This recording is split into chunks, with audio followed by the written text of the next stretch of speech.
ఓం నమ శివాయ శ్రీమాత్రే నమ.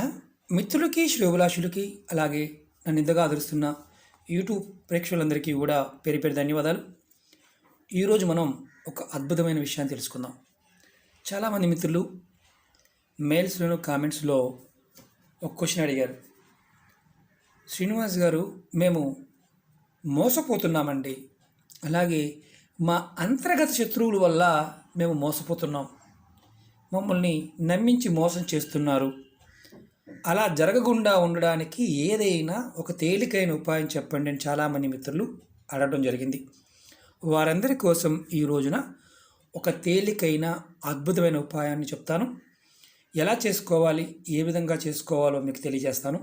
అలాగే ఈ ఉపాయాన్ని నియమ నిబంధనలు ఏవైనా ఉన్నాయా, ఏం చేయాలి, ఏం చేయకూడదో కూడా మీకు పాయింట్ టు పాయింట్ తెలియజేస్తాను. వీడియోని స్కిప్ చేయకుండా చూడడానికి ప్రయత్నం చేయండి.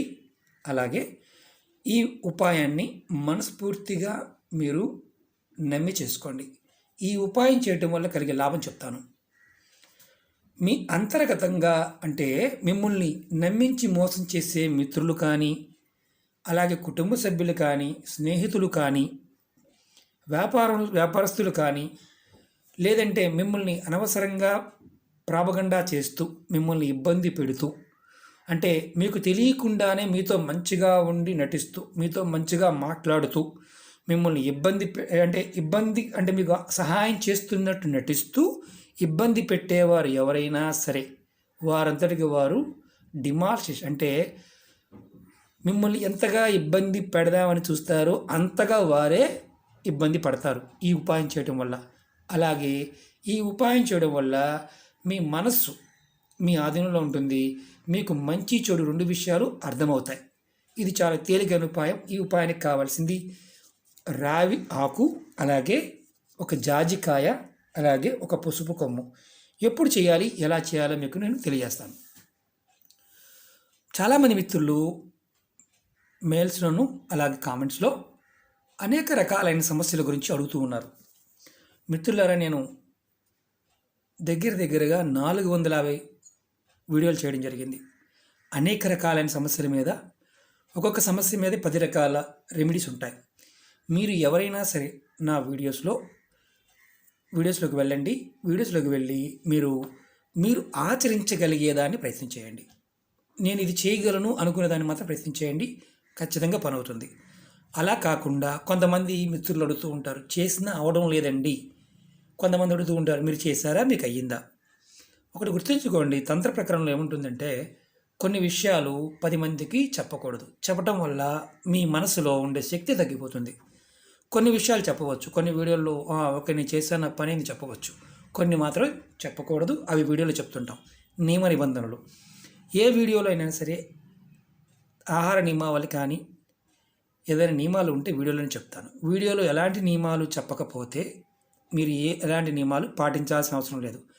వీడియోలో చెప్పినట్టుగా ఆ పదార్థం ఆ టైంలో మాత్రమే చేయాలి.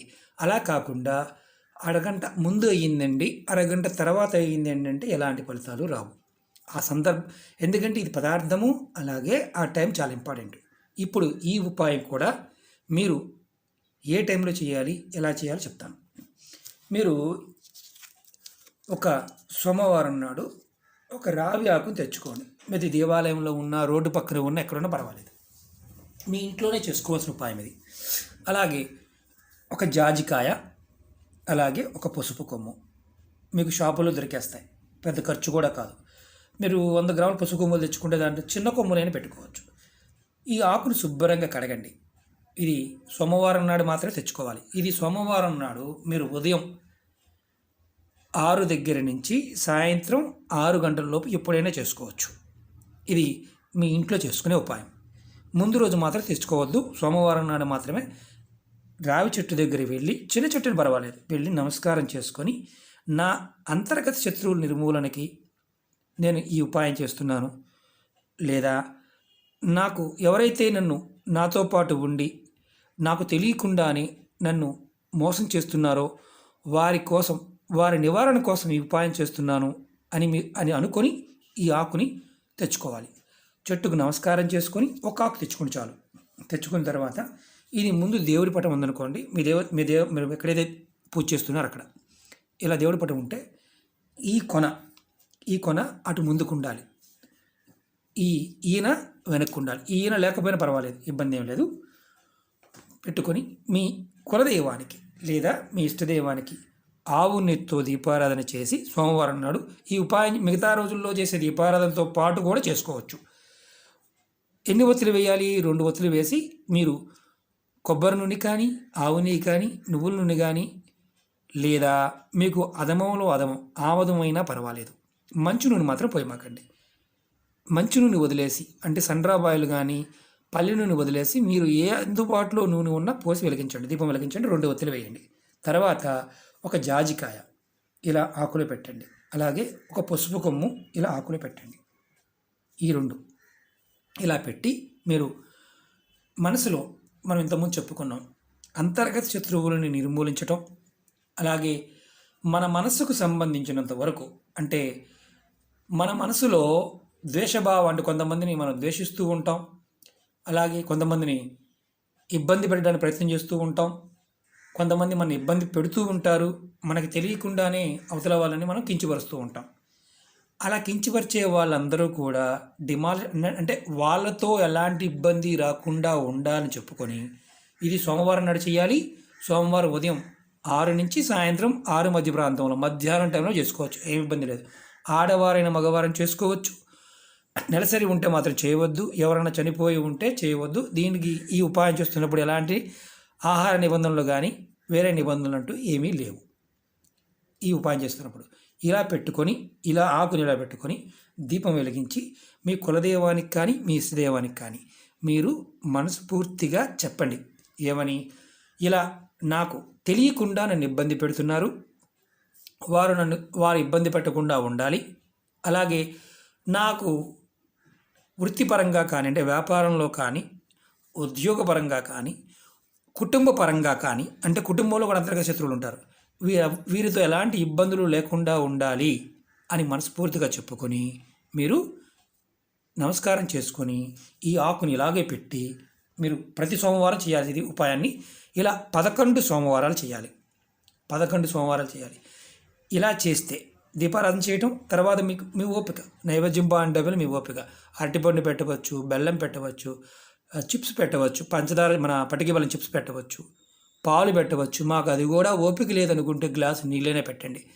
మీరు ఆ రోజు గుర్తుంచుకోవాల్సింది ఏంటంటే, మీరు అమ్మవారిని మీ ఇష్టదైవాన్ని తలుచుకున్న తర్వాత ఈ ఆకుని దీపారాధన చేసిన తర్వాత ఈ ఆకుని ఇలా మీ కుడి చేతిలో పట్టుకొని, కనిపిస్తుంది కదా, ఇలా మీ వేలు ఉన్నాయి కదా, వేలు కొనల వైపు ఇలా పెట్టుకొని ఎదురుగా పెట్టి మీరు మనస్ఫూర్తిగా తలుచుకోండి. ఏమనంటే, నా శత్రువులు, నా అంతర్గత శత్రువులు నా మనసుకు సంబంధించినంత వరకు ఎలాంటి ఇబ్బందులు లేకుండా ఉండాలి అని మనస్ఫూర్తిగా అనుకొని ఈ ఆకుని మీరు దీపం వెలుగుతూనే ఉంటుంది, ఇలా పట్టుకోండి. ఇలా ఆకు కొనని ఇలా మూసి పట్టుకొని మీరు మనస్ఫూర్తిగా, మీకు శత్రువు తెలుసు అనుకోండి, శత్రువు తలుచుకోండి. మీకు శత్రువు తెలియదు, నన్ను ఇబ్బంది పెట్టేవారు నన్ను ఇబ్బంది పెట్టకుండా ఉండే విధంగా చూడు తల్లి, తండ్రి అనుకుని మీరు ఇలా 5 నిమిషాలు సేపు పట్టుకొని మీరు తర్వాత ఈ ఆకుని ఇలాగే తీసి కింద పెట్టి ఈ ఆకు మీద ఈ పసుపు కొమ్ము, ఈ జాజికాయ మీద కొంచెం ఒక చుక్క నీరు ఇలా జల్లండి. చుక్క నీరు జల్లి దీన్ని యాస్టీజ్గా పూజ అయిపోయిన తర్వాత ఇలా చూడండి, దీన్ని ఇలా ఒక కాగితంలో రౌండ్గా చుట్టేసి మీరు దీన్ని ఏం చేస్తారంటే, మీ దగ్గరలో ఎక్కడైనా సరే మట్టి ఉంటే ఆ మట్టిలో పాతి పెట్టేయండి. ఇలా ప్రతి సోమవారం నాడు మీరు పూజ అయిపోయిన తర్వాత, అంటే దీపం వెలుగుతూనే ఉండాలి, మీరు ఈ కార్యక్రమాలు చేసుకోవాలి. మీ ఇంట్లో ఎక్కడైనా కుండీ ఉన్నా, కుండీ లోపల మట్టి ఉన్నా పెట్టుకోవచ్చు. ఇది ఎక్కడైనా సరే పాతి పెట్టవచ్చు. అలా 11 సోమవారాలు పాతి పెట్టండి. ఆడవారికి మధ్యలో ఎక్కడైనా నెలసరి వచ్చిందనుకోండి, ఆపేయండి, మళ్ళీ తర్వాత వారం చేసుకోండి. ఇలా 11 వారాలు చేస్తే మీకు మీ శత్రువు ఎంత గొప్పవాడైనా, అంతర్గత శత్రువు మిమ్మల్ని ఇబ్బంది పెట్టే ప్రయత్నం చేసేవాడు ఎవడైనా సరే నిర్వీర్యమైపోతాడు. అంటే మీకు తెలియని శత్రువుతో మీరు పోరాడుతున్నారు కదా, ఆ తెలియని శత్రువులు అనేవాళ్ళు చాలా వరకు తగ్గుతారు. మీ ఆఫీసుల్లో కానీ అలాగే మీ వ్యాపారంలో కాంపిటేటర్స్లో కానీ మీ మీద ప్రాపగండా చేసే వాళ్ళు ఎవరైనా సరే ఆటోమేటిక్గా సైడ్ అయిపోతారు.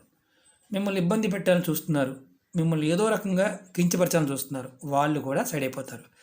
మీ కుటుంబ సభ్యుల మధ్య మీ మధ్య గొడవలు పెట్టి లాభం పొందాలని చూసేవారు కొంతమంది ఉంటారు. ఎంప్లాయీస్ మధ్యలో కూడా జరుగుతూ ఉంటుంది. అలాంటి వారు కూడా సైడ్ అయిపోతారు. ఇది చేయటం బాగా గుర్తుంచుకోండి. ద్వేషభావంతో మాత్రం చేయమాకండి. ద్వేషభావంతో చేస్తే రిటర్న్ అవ్వడానికి ఛాన్స్ ఉంటుంది. మన ఎదుటి వారిని ఎవరైనా ఇబ్బంది పెట్టాలని మాత్రం చేయొద్దు. మీరు కోరుకోవాల్సింది కూడా చాలా జాగ్రత్తగా కోరుకోవాలి. ఖచ్చితంగా మీకు 100కు 100% ఫలితాలు వస్తాయి. ఇది 11 సోమవారాలు చేయాలి. మధ్యలో ఏదన్నా ఆటంకం వస్తే ఆపి కూడా చేసుకోవచ్చు. దీనికి ఎలాంటి ఆహార నియమావళి లేవు. దీపం వెలిగించడం, చేసుకోవడం. ఉదయం 6 నుంచి సాయంత్రం 6 వరకు సోమవారం. ఇది తీసిన తర్వాత దీపం వెలుగుతూ ఉండంగానే తీసి ఆకు మడతపెట్టి చక్కగా అలా మడతపెట్టుకొని తీసుకువెళ్ళి మట్టిలో ఎక్కడన్నా పాతిపెట్టడం. ఈ ఒక్కటి చేస్తే చాలు, అన్నీ మీకు అనుకూలంగా మారుతాయి. ఆ పరాదేవత మీతో పాటు కూడా మిమ్మల్ని నడిపిస్తుంది. ఓకే మిత్రులారా, మరొక వీడియోతో మీకు నెక్స్ట్ మళ్ళీ ఒక చిన్న ఉపాయంతో వస్తాను. మీకు ఈ వీడియో నచ్చినట్టు లైక్ చేయండి, నా ఛానల్ సబ్స్క్రైబ్ చేసుకోండి, గంట సింబల్ యాక్టివేట్ చేసుకోండి, 10 మంది మిత్రులకు షేర్ చేయండి. ఓం నమః శివాయ, శ్రీమాత్రే నమః.